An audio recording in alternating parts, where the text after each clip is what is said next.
Okay, so here's part 2 in my E350 rebuild project that I have going on. We did try to start the van again with the valve covers off, and it wasn't doing it. Didn't see any smoke, so I'm pretty sure that something happened and it wasn't building any oil pressure anymore. But I did include the trying to start it part with my little girl in there because she was just dying to see it start again. And she's kind of sad to find that it didn't start. But anyway, here you go. So here, when I dumped the water out of this thing, out is pouring a nice little stream of black crude. So for sure there's definitely some serious damage to the block, like the guy was telling me. So storm finally cooled it off a little bit. It's over 90 today. So anyway, there's a plastic piece that you'll have to take off here, and it's held on by 8mm and I think 5/16 bolts. You'll even have to go as far as, taking the signal light out, because there's the other bolts to get this big plastic that goes over behind the grill off. And fortunately I don't have to deal with an intercooler on this one, so here we've just got the transcooler, the air conditioner condenser, and of course the JB Weld radiator and small engine oil cooler.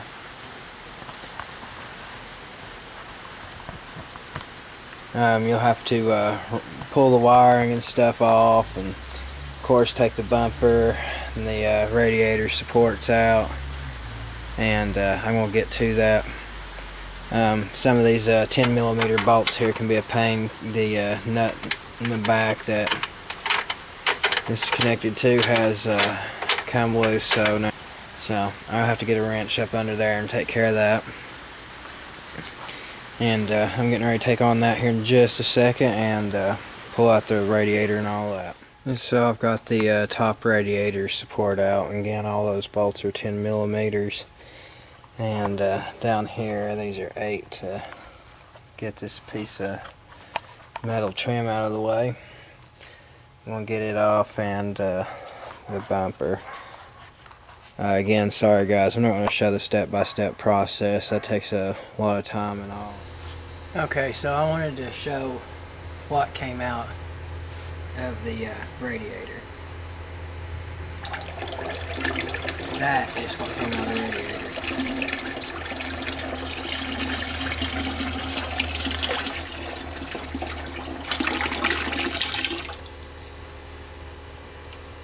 Yuck, a mess. So what you want to do, once you get down to this part, you'll want to go ahead and drain the radiator, unhook the upper and lower radiator hoses, as well as the automatic transmission cooler lines, if so equipped. There.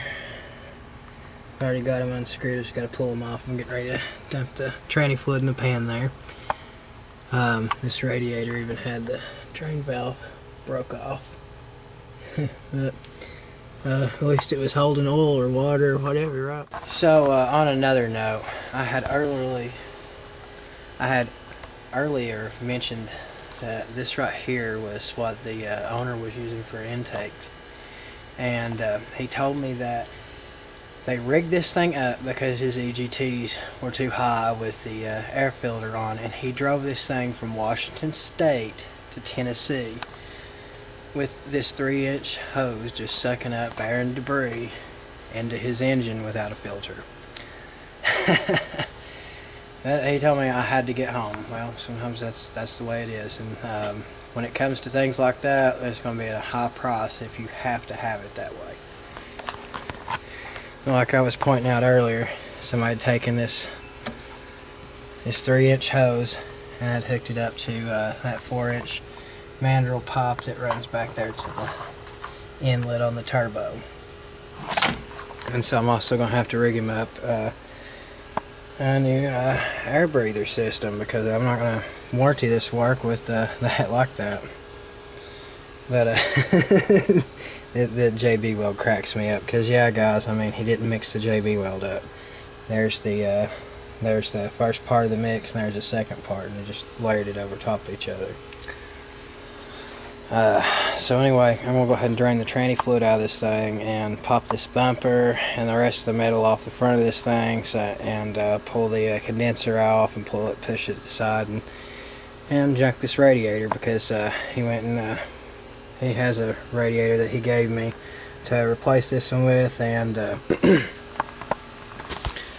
also went down to AutoZone and ordered most of what I need to do this, not everything, but I'm pretty sure once I open up this block I'm probably going to find more that needs to be done to it, so it doesn't really matter at this point that whether I've ordered all the parts or not. I'm probably going to need more than what I was betting for, but we'll find out. So okay, I got a little bit more work done on this thing, and on this side here, on this bracket that runs along the bottom part of the radiator and condenser and all that, all these bolts here that you see, they all broke off, all 6 of them. It's rusted pretty good over here. I mean, like a chunk of bodies right there in the floor. I'll work on this thing mostly at night because I don't deal with the heat as well, so a couple of these bolts broke off on this one here, and the 2 that you see left, the head's stripped off and I couldn't get those bolts to break off, so guess what, I'm going to have to get my drill and drill that out. But yeah, I got the radiator and the condenser and all that stuff out. Over there lays the radiator, and the oil there that was on this radiator, I was wondering where it came from. I'm pretty much settled on that's actually transmission fluid that was leaking from the radiator. As bad a shape as that thing was in, that's probably what was going on.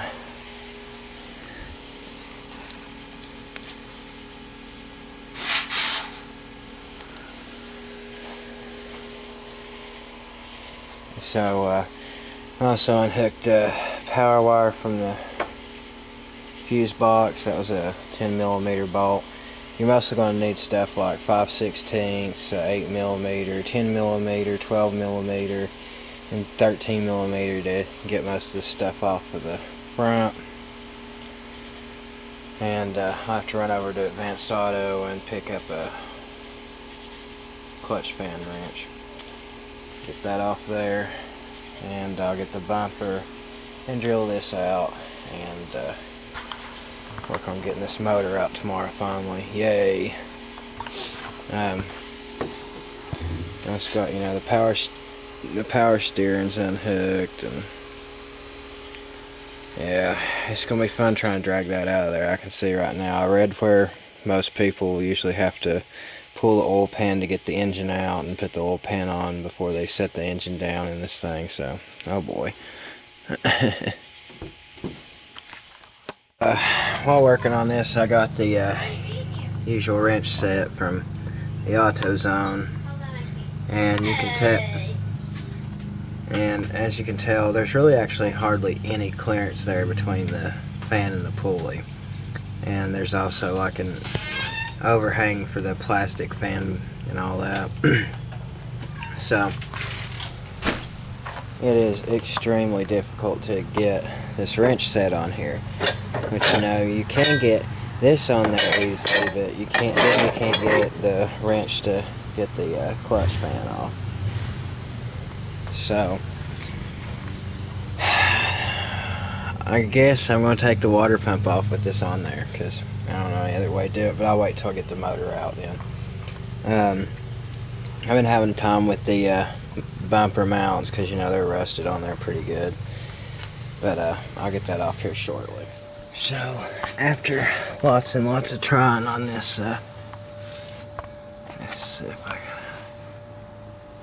can, on this 21mm, or I mean 7/8 inch bolt here, it's rusted on, and the fastener on the back side has come loose so that it won't hold it when I try to, you know, unloosen it. You can hear it turning back there. Sorry, it's hard for me to hold the camera and do this too.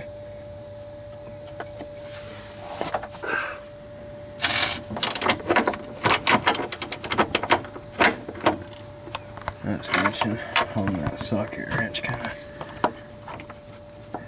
uncomfortable and cockeyed, so.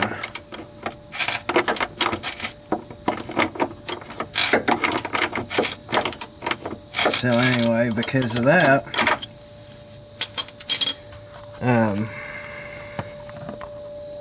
let's see, where's that? Yeah, right here you can see where I started with the drill. I took the nuts off of these and I pecked on them with the hammer and I couldn't get them to come out, so I'm going to try beating on them one more time. If that doesn't work, I'm going to get my skill saw out and saw them off.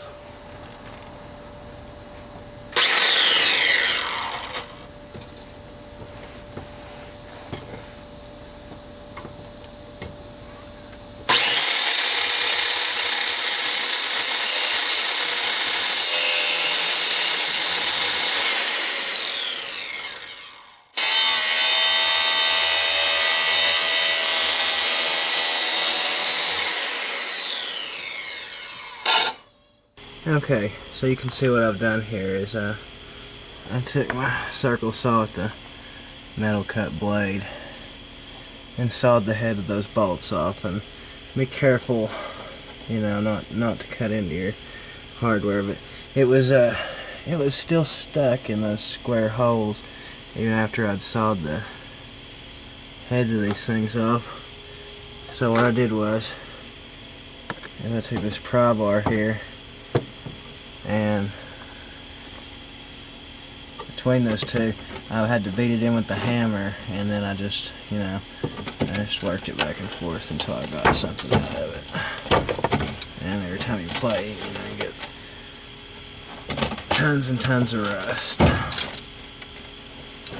Anyway, I should be able to just pull the bumper off this way since I can't get the normal bolts out. But now I just gotta do it to the other side. So there we go, I finally got that bumper off like I was saying. But that right there, I mean, I know it's really hard to see, but that's what was spinning when I was trying to loosen or tighten the thing. Loosen it rather, you know. But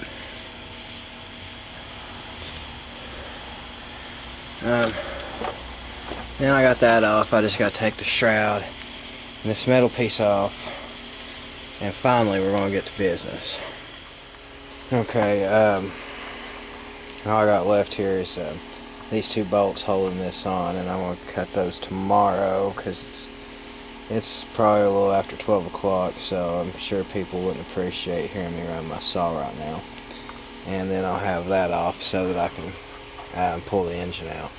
So I decided that, you know, all this stuff has to come off the motor, so I'll go ahead and pull the stuff that's easy to get to off while it's still mounted in the truck because I'm bored this evening. So, that being said, I'm going to start here with the alternator. You need a 13mm socket.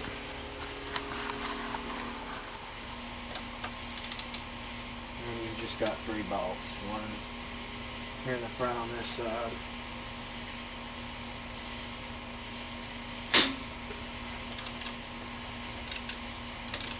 And then you got 2 other ones, one here in the front and one in the back.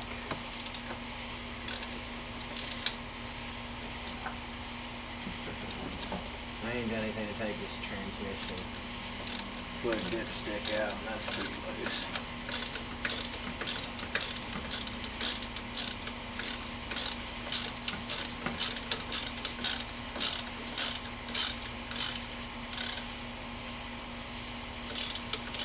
I guess I could have done this with my drill.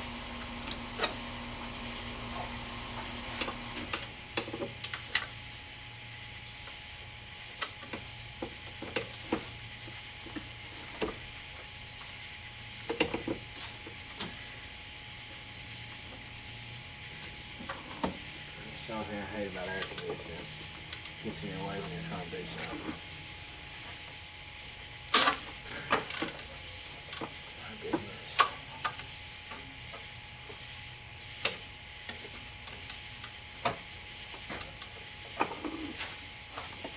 The guy told me that he's not going to have a truck again because he likes to be able to keep his tools safe and all. I wouldn't have one of these because it's not really working.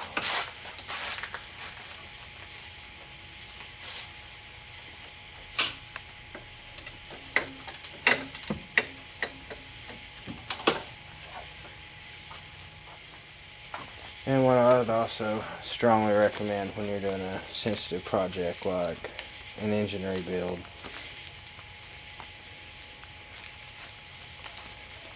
wow, these are about impossible to get into with the gloves on. There we go. Is get you some baggies. Put your bolts in there and write on there what they're for. That way you know exactly what goes where. It's pretty imperative, really. You also want to make sure your batteries are disconnected, by the way.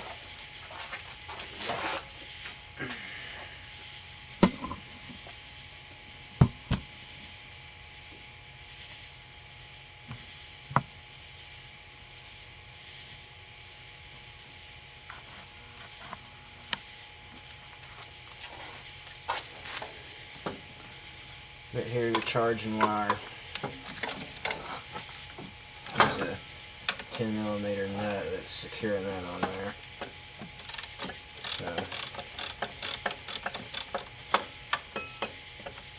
just pop it right on off of there.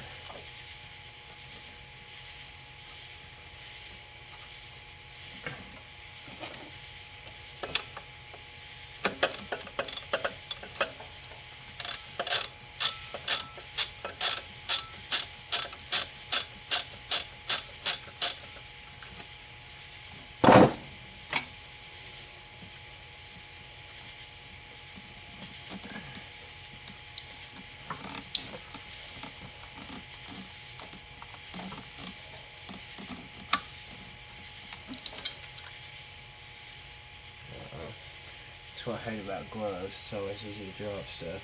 Let's find that.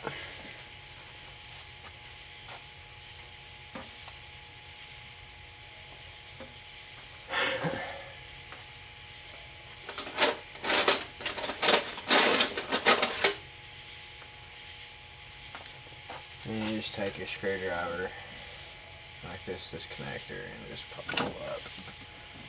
And it'll pop out. And then you got this thing right here. Just pry that little thing up, and there you go.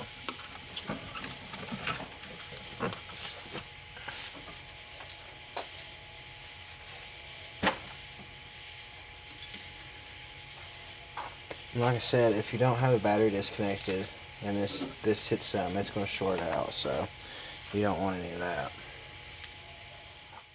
Next, I'm going to take the bracket off that holds the alternator, and those bolts are also a 13mm.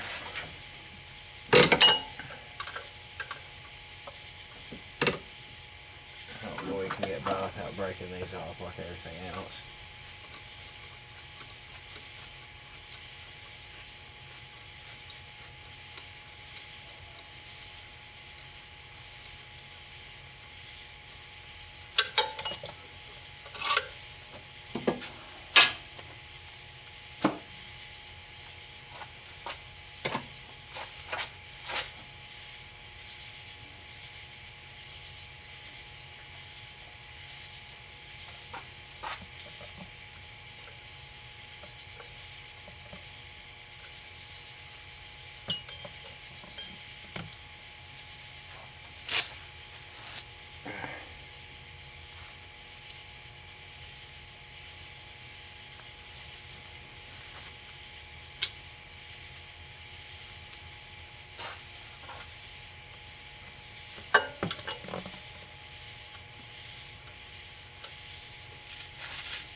We'll have to look and see if these brackets will match up with my 7.3 or not, but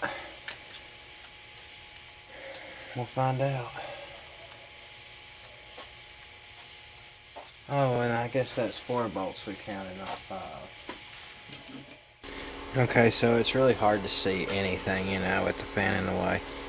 But you'll make sure to unhook your temperature sensor, which is located over here next to the thermostat housing, and take the clamp off and remove the hose that goes into the top of the water pump for your water, or your heater core.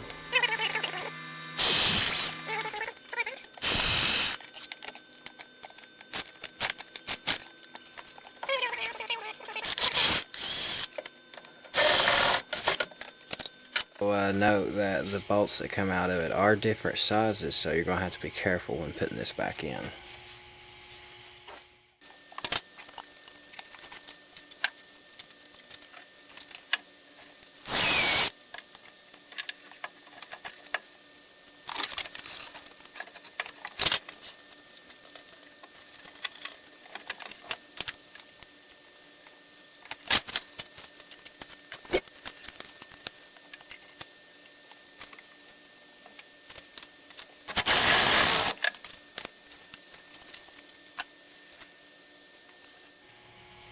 Okay, I know I've done this a couple of times, but it looks like there's 9 bolts that hold this water pump on here, and we're just about to get this off here.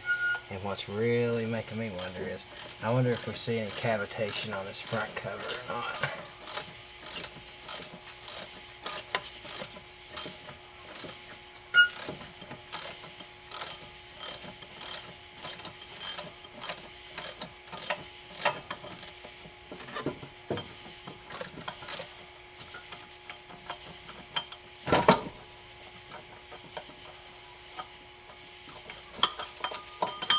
I definitely expect to see oil mess, but cavitation.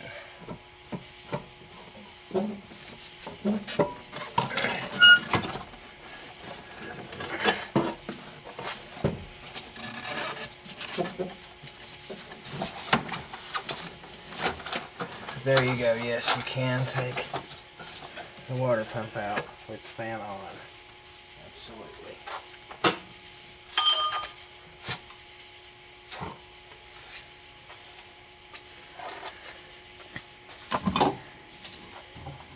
And as you can see there, running down out of that nasty mess is oil.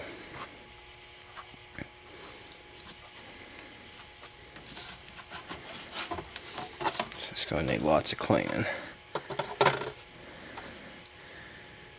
So really that doesn't look too bad. I mean, you can see a little impeller wear there, but it really doesn't look that bad.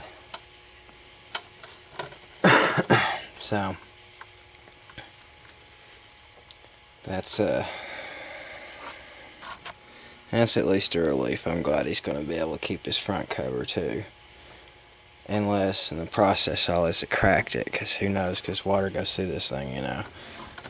If you crack that, I don't have a front cover.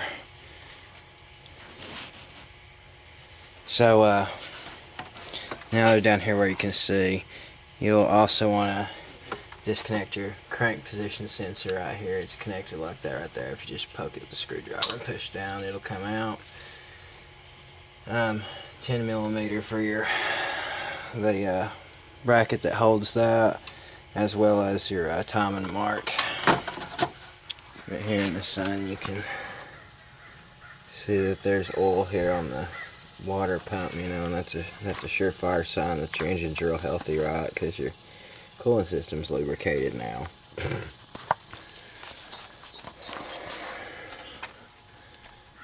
And like I was saying earlier, there's not any cavitation on the front cover.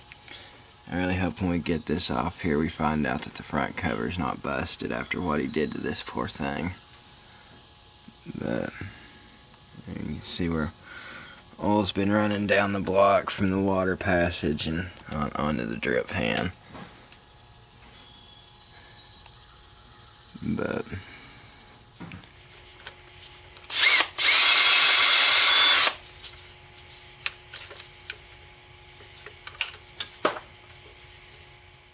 what I'm going to take off next is the bracket for the power steering and the air conditioner, because if at all possible I want to refrain from having to disconnect that stuff. So 13mm.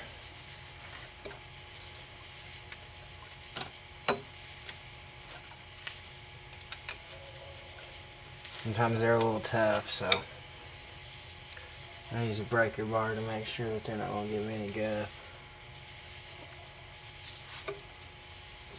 Which these were extremely easy. Like, yeah, nothing.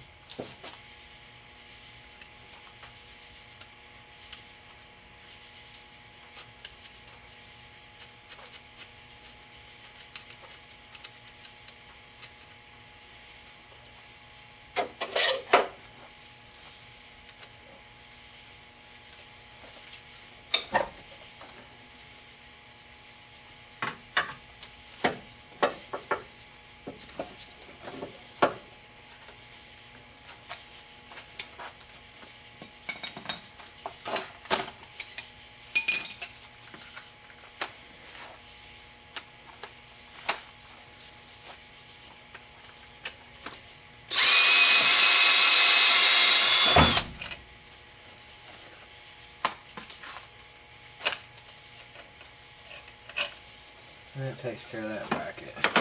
And also, now that you can see better, here's where the 4 bolts came out of to take that bracket off of, and there's the pattern for the other side.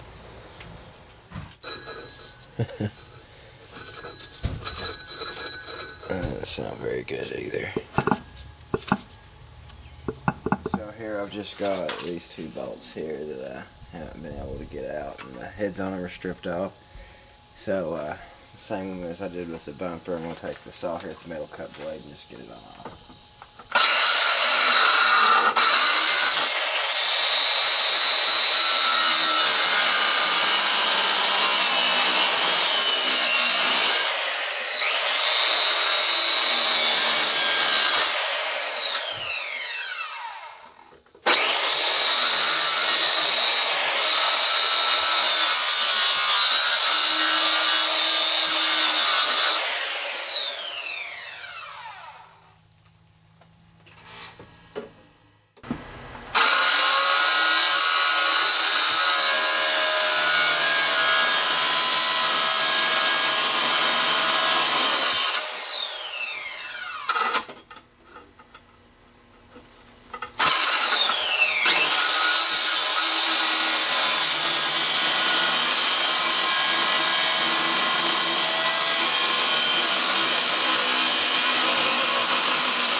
I got that second one all nice and smooth.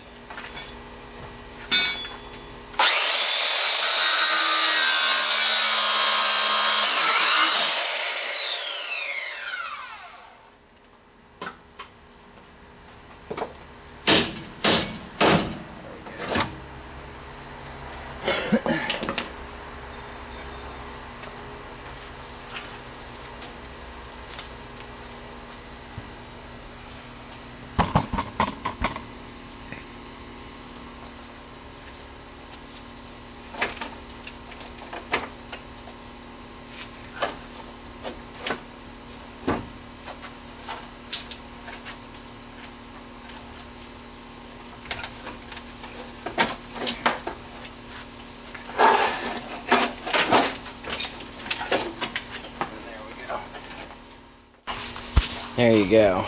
Now the engine's free to come out.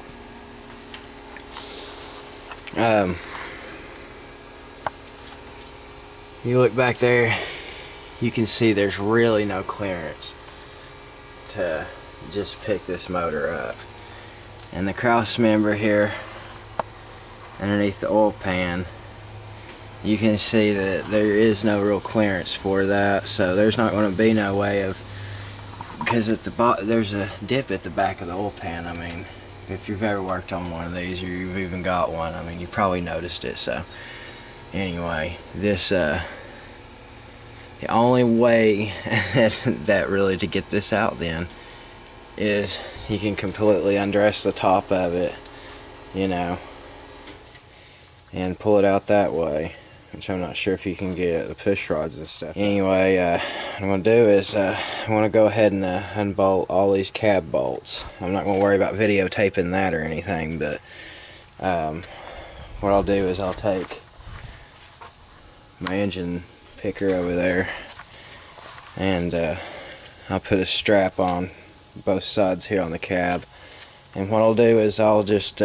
pick the front end of the cab up with the engine picker, and then secure it to where it won't fall down on me, and then I'll come back around here and pull the engine out. But in the meantime, all I'm going to do is just loosen the cab bolts and get the rest of the stuff off this engine that I want to while it's sitting here in the truck rather than on an engine stand, which I'm probably going to build my own engine stand, but that's beside the point. I'm going to run this thing one more time today, get the valve covers off first so that we can observe how bad the blow-by is and everything. It's kind of curious, you know, and that'll be the last time this truck runs before it's done. So here I took that tube off the turbo. I don't really have any idea what those things look like inside there. I can't get the camera any closer to see, but. And for now, I just laid that bracket with the power steering pump and air conditioner compressor there at the bottom instead of hanging it over the top to get in my way. So here I got all the bolts out of this valve cover, and I'll go ahead and try and get that off here in just. Let's start over. Let's see what this looks like.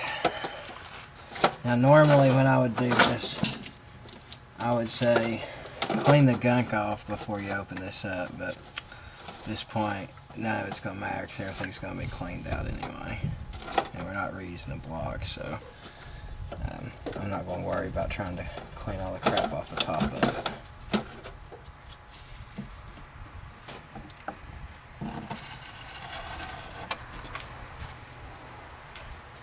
And there's what we have on the inside of that thing.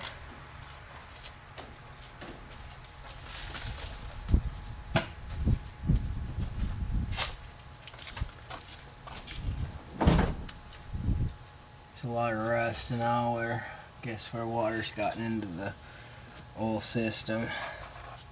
There's rust on the rockers and on the bolts on the top of the injectors.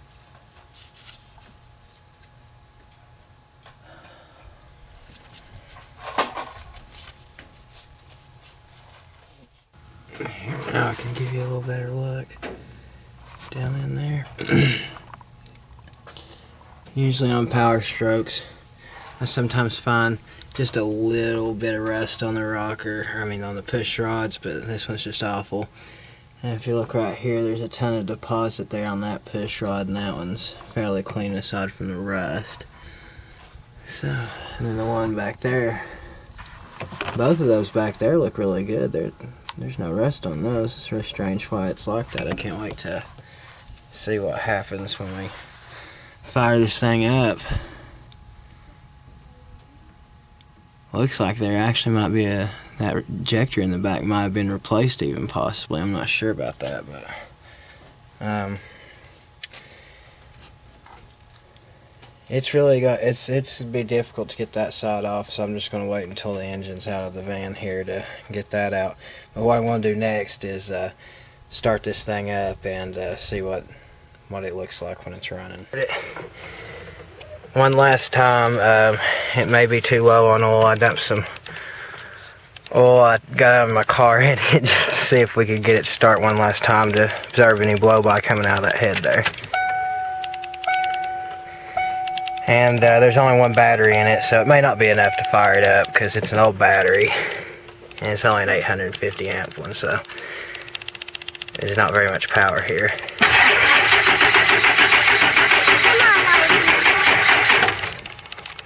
Okay, we'll go get the... And there's only one battery in it, so it may not be enough to fire it up because it's an old battery. It's only an 850 amp, so there's not very much power here.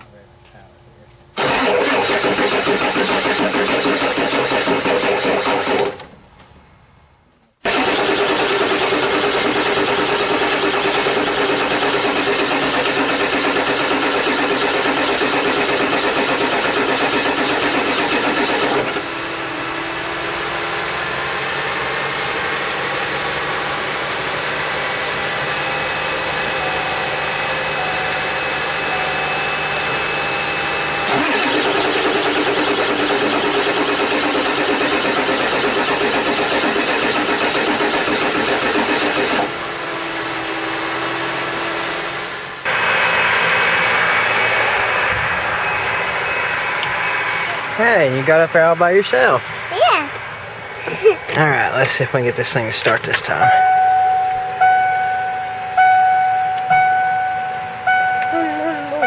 Come on, old diesel.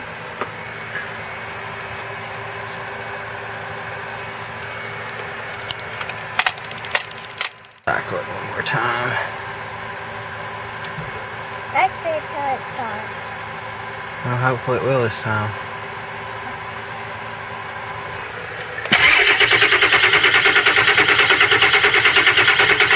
Shaking big time, ain't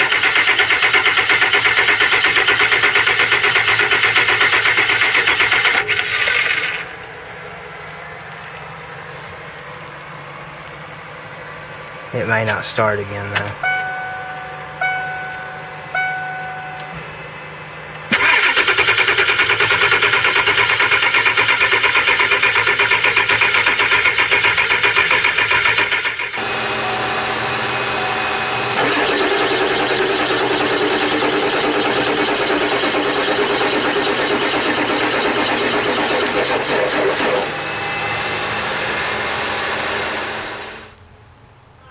Just stick your screwdriver down there like that. And then you push that CPS connector off. That's what you mean. And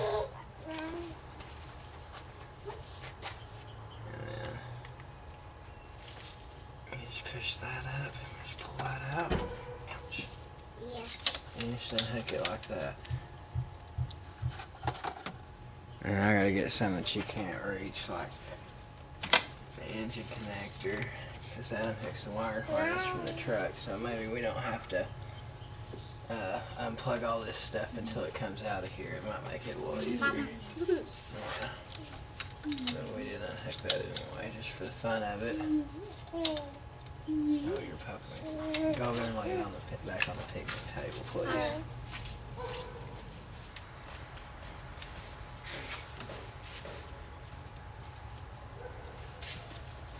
So you want to hook these other two connectors.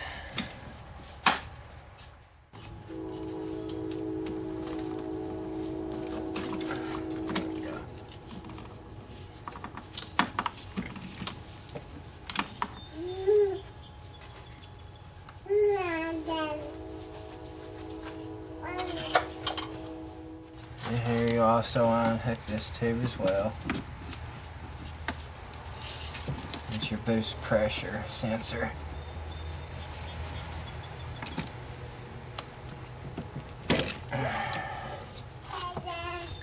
Oh my. Sounds like you said dada. You did. You also want to come over here and unhook your glow plug relay. And I think that's a 13mm. Sorry, you're not tall enough to get up here and try and get to this. Well, I don't know. You might be able to help me push the ratchet in a minute. Let me find out which wire I need to unhook to get this unhooked from the truck.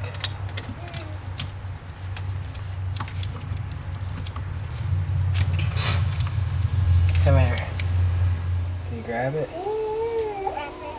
Yeah.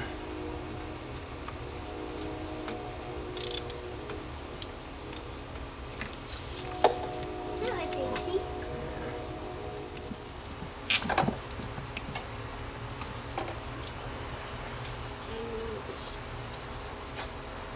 Let's get the screwdriver. Undo his sensor on top of the H-pop. You press, grab the screwdriver and press it right there. There we go. Okay, so after that, today is July the 30th. I'm getting ready to start taking the bodies out. I'm getting ready to start taking the bolts out of the body so that I can lift the front end portion of the cab and get the engine out from under it. So anyway, after I've gotten the motor pulled, I'll be releasing the video of that. Listen, I appreciate y'all for watching my videos and your time, and appreciate you for subscribing. Please check the other videos on my channel. You never know what you might find that might interest you. And as always, my friends, viewers, and brethren, and yes, even mine enemies, I love you guys, and I hope the Lord Jesus Christ richly blesses you and your families. Have a great weekend.